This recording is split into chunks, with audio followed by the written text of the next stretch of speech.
കണ്ടിട്ട് ആൾക്കധികം പ്രായമില്ലാന്ന് തോന്നുന്നു. തടി ഒരു പാകത്തിനേ ഉള്ളൂ. ഇനിയിപ്പോ തടി കൂടിയാലെന്താ? അത് ശരി, തുണിയുടെ അടിയില്. അപ്പൊ ഇതാണല്ലേ ടെക്നിക്ക്. വൃത്തികേട് കാണിക്കരുത്. കാക്ക. അതോ? ആ അല്ലല്ല, കാക്ക കൊത്തി തറയിലിട്ടു. മുങ്ങാ പിള്ളേര് മുങ്ങിയെടുത്തു. നീ എന്നെ കൊടുത്ത് പറയിപ്പിക്കരുത്. കൂടുതലൊന്നും പറയരുത്. ഞാൻ കുളി കഴിഞ്ഞ് ഇറങ്ങിയുള്ളൂ. തെറി കൊണ്ട് അഭിഷേകം ചെയ്യരുത്.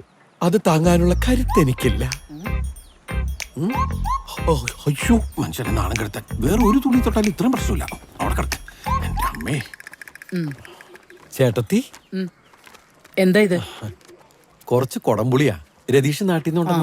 കാശ് വാടകയെന്ന് കുറയ്ക്കോ? ഷേ, എന്തോ ചേട്ടത്തി പറയുന്നേ? അല്ല, ഇതുപോലുള്ള അബദ്ധമൊന്നും നീ മുമ്പ് ചെയ്തിട്ടില്ല. അതാ. അവിടെ ഞാൻ എടുത്തോളാം. ചേട്ടത്തി പിടിച്ചേ. സംഭവം ഗ്യാസ് ആണെങ്കിലും ഒടുക്കത്തെ വെയിറ്റ് ആണ് എടുത്തി. മനുഷ്യപ്പറ്റുള്ള ഇനാണോ? മിണ്ടാനും പറയാനൊക്കെ പറ്റുമോ എടുത്തി? ആര്? മറ്റേ കൊച്ച്. കൊടംപുളി ഇട്ട് മീൻ വെച്ച ബെസ്റ്റാ. ആരെ വിശ്വസിക്കാൻ കൊള്ളത്തില്ലെന്നേ. ഞാനിപ്പോ അതുകൊണ്ട് കാശൊന്നും മുറിയിൽ വെക്കില്ല. റിസ്കാ. റിസ്ക് കുറച്ച് വാങ്ങണം. നാളെ വാങ്ങാം. മോളുടെ പ്രായത്തിലുള്ള കുട്ടീനെ തന്നെ കൂട്ടിട്ട് നന്നായില്ല എടുത്തി. മോളിന് സെപ്പറേറ്റ് മീറ്റർ വെക്കണം. ഓ, ബില്ല് ഭയങ്കരമായിട്ടൊന്ന് കൂടി. കാണാൻ കൊള്ളാവുന്നതും അവിവാഹിതയുമായി ചെറുപ്പക്കാരി ഒറ്റയ്ക്ക് താമസിക്കാന്നൊക്കെ പറഞ്ഞു. പിന്നെ അപ്പുറത്ത് ഞാനായതുകൊണ്ട് പിന്നെ കാണാൻ കൊള്ളുന്ന കൊച്ചി ഹാർബറിലെ മീനാ നല്ലത്. വിലയും കുറവാ. എന്നാ കുറച്ച് വാങ്ങി അങ്ങോട്ട് പുഴുങ്ങി തിന്ന്. ഡാ, നീ ഇതൊന്ന് ഫിറ്റ് ചെയ്തിട്ട് പോടാ. തന്നെ അങ്ങോട്ട് ഫിറ്റ് ചെയ്യാ മതി. പിന്നെ തിരുവനന്തപുരത്തെ ചോദ്യം ചോദിച്ചു കഴിഞ്ഞാൽ കോഴിക്കോട്ടെ ഉത്തരം പറയും. എന്നിട്ട് കൊച്ചിന് മീനും തിന്നണം. ഒറ്റയ്ക്ക് 1.5 കിലോ മീൻ പപ്പ പുടം കളയാണ്ടിരുന്ന് തിന്നണ ആളാ. എന്നിട്ടും ആർത്തി ഈ കൊച്ചിൻ ഹാർബർ കണ്ടുപിടിച്ചവനെ കപ്പലേറ്റി കൊല്ലണം. വൃത്തികെട്ടവൻ.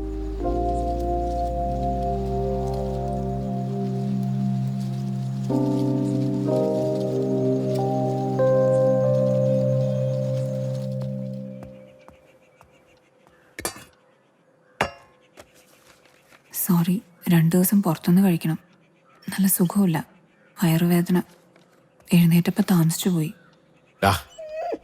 സ്ത്രീകൾക്ക് മൂഡ് സ്വിങ്സ് ഉണ്ടാവുന്ന സമയ ശല്യപ്പെടുത്തരുത്. നോക്കിയും കണ്ട് നിന്നോളണം. പാവം.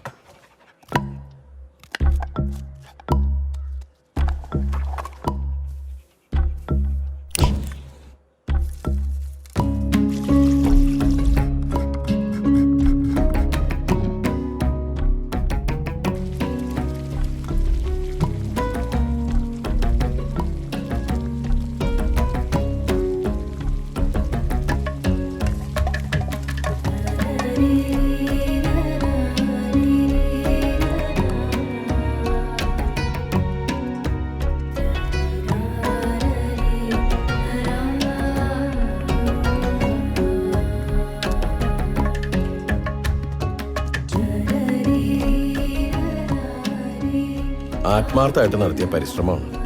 മുഴുവൻ കഴിക്കണം. പണ്ട് ലേബർ ക്യാമ്പിൽ നടത്തിയ പരീക്ഷണങ്ങളാ. ടച്ച് വിട്ടുപോയി.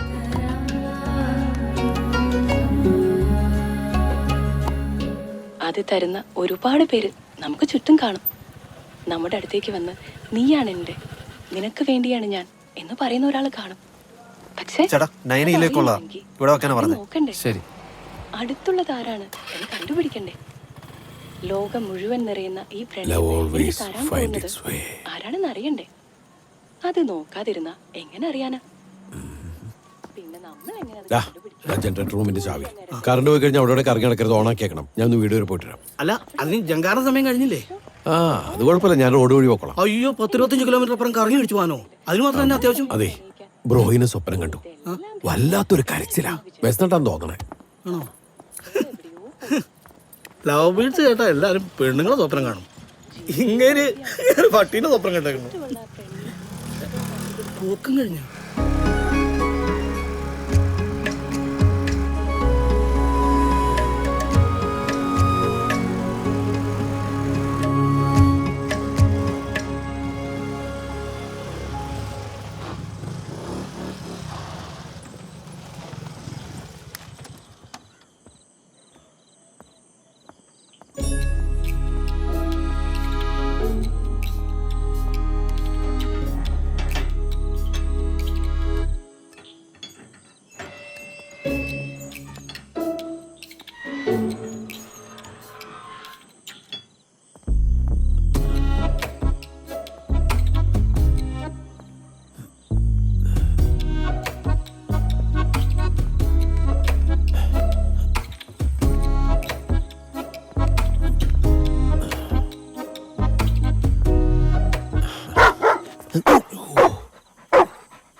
നിന്നെ പാരങ്ങട് പിടിച്ച് അങ്ങോട്ട് പോടാ.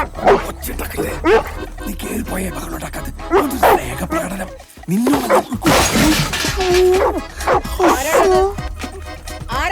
ചേർത്തി എഴുന്നേറ്റു. ഏതവനാണെന്ന്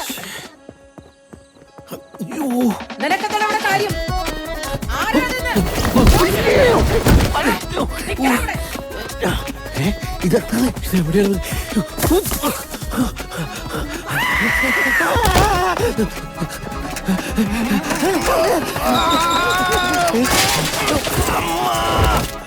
എന്തിനാണ് ആൾക്കാർ അലറുന്നത്?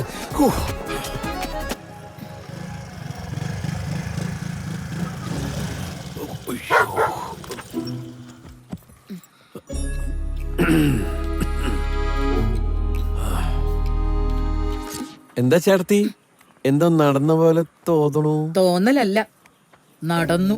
റോഡ് സൈഡ് അല്ലേ, ഇതൊന്നും കാര്യാക്കണ്ടെന്ന് വീട്. എന്ത്? അല്ല, എന്തൊന്നും നടന്ന കാര്യം പറഞ്ഞു. ആര്? ആരോ?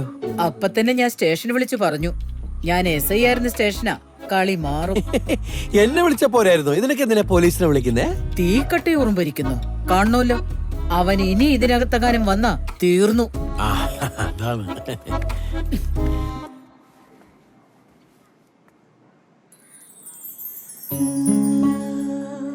പരിശ്രമം ഗംഭീരായിരിക്കുന്നു. കറി നന്നായിട്ടുണ്ട്. മുഴുവനും കഴിച്ചു. എന്താ എന്റെ പേര്? അസ്ത്രം. അസ്ത്രം കൊള്ളാലോ. ഞങ്ങൾ ഓണാട്ടുകാരക്കാരുടെ കറിയാണ് കഞ്ഞിയും അസ്ത്രവും. അതാ കോമ്പിനേഷൻ. ഏതായാലും അസ്ത്രം ഇട്ടുട്ടോ. ഏക്കണമല്ലോ. അതെ, അസ്ത്രത്തിന്റെ റെസിപ്പി ഞാൻ പറഞ്ഞുതരാം. ഒന്ന് വിളിച്ചാ മതി. ഇതാണ് എന്റെ നമ്പർ.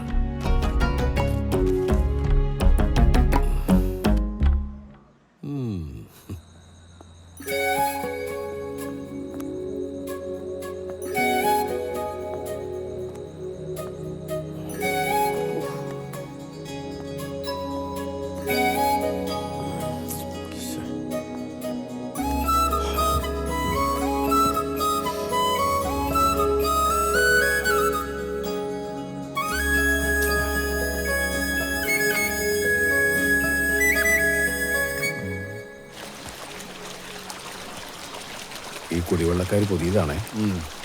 മുഴുവൻ വെള്ളം ഒഴിച്ചോണ്ടൊന്ന് ചെക്ക് ചെയ്തിട്ട് വിട്ടാൽ മതി കേട്ടോ. അല്ല, അപ്പൊ ഈ പുത്തമ്പരക്കാരെ മാറ്റിയോ? ഓ, അവന്മാര് ശരിയാവത്തില്ലെന്നേ. ഞാൻ അവരെ വിളിച്ച് പറഞ്ഞാൽ ഇനി വേണ്ടാന്ന്. അവന്മാരുടെ വെള്ളവും കുഴപ്പമായിരുന്നു.